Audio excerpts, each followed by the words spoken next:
the Pentagram Motorsport, where you left us last time. This bike wouldn't start. And we need to try and get this running and get it ready for the racetrack, because the track day is in less than 2 weeks. So the key question is, will this start? Well, let's have a go, shall we?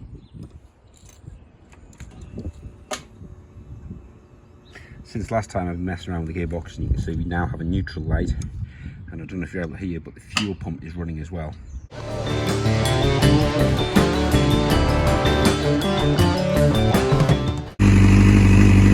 There you see, we're running.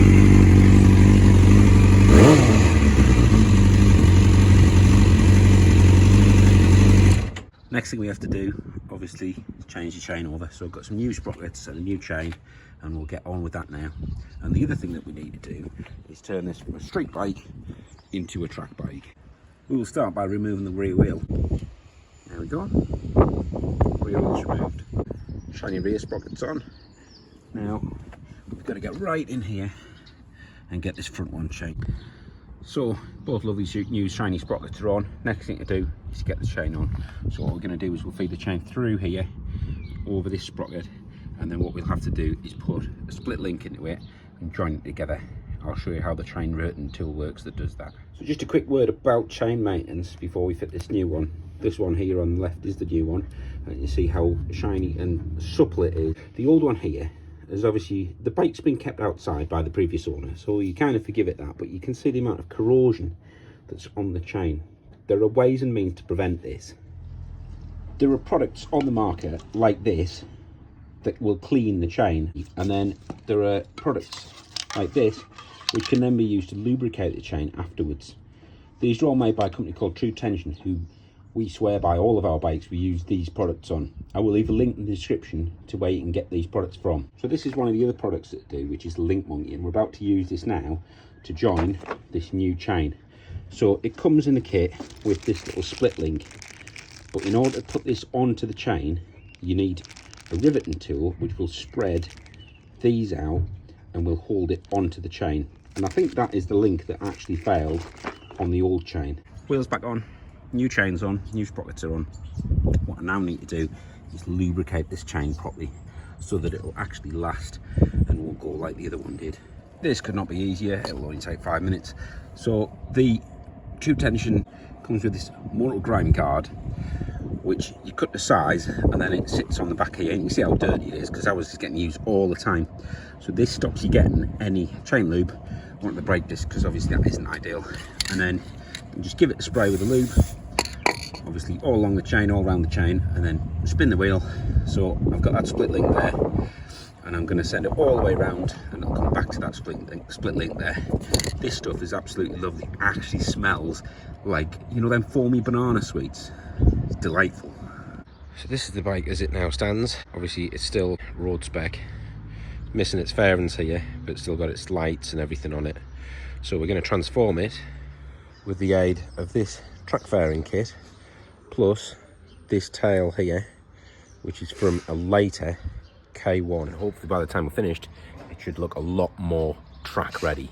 First thing we're going to do is remove this tail section and have a look at all of the electronics inside it that are going to need to move.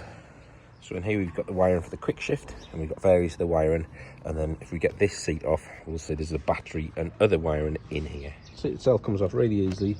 You just lift it up, and then there's a little Allen key in there. Same on the other side.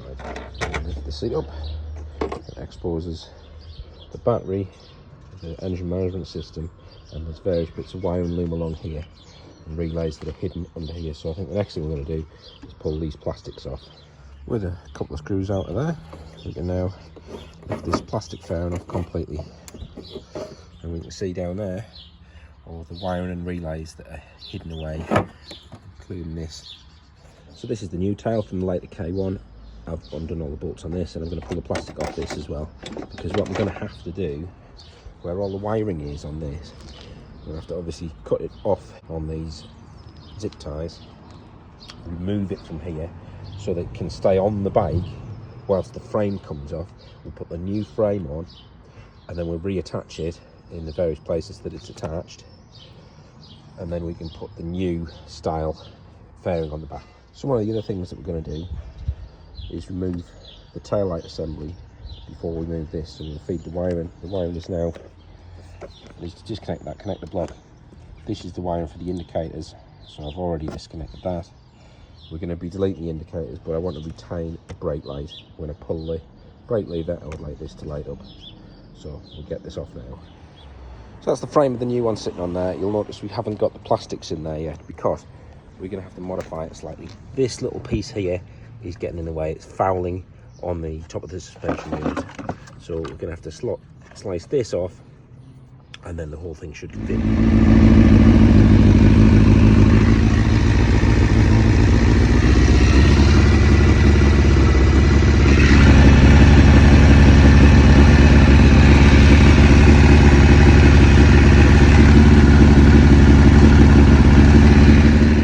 So now that we've got the new tail all on and the brake light's working, next thing to do is we're pulling the front end off.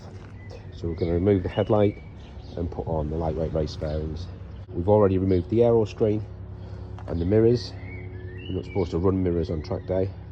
So next we'll unbolt this frame up here, and then we will remove this front cowl. And after undoing various screws, connectors and clips and wiring, there's the front end of the bike off. There it is, next to the race fairing. That with the headlight is significantly heavier than that. There we go, with everything trial fitted. So it's not fully bolted in yet. That's how it looks with the race fairings on. The only slight issue I've got is these race fairings are obviously designed for bikes without a side stand. So I'm going to have to either remove the side stand, which I'd rather not do, or create a little cut out here so that when this bottom cowling's on, when it's in its track spec, it can be sitting on a stand with this tucked up out the way. So we're now doing the bit that is not fun at all.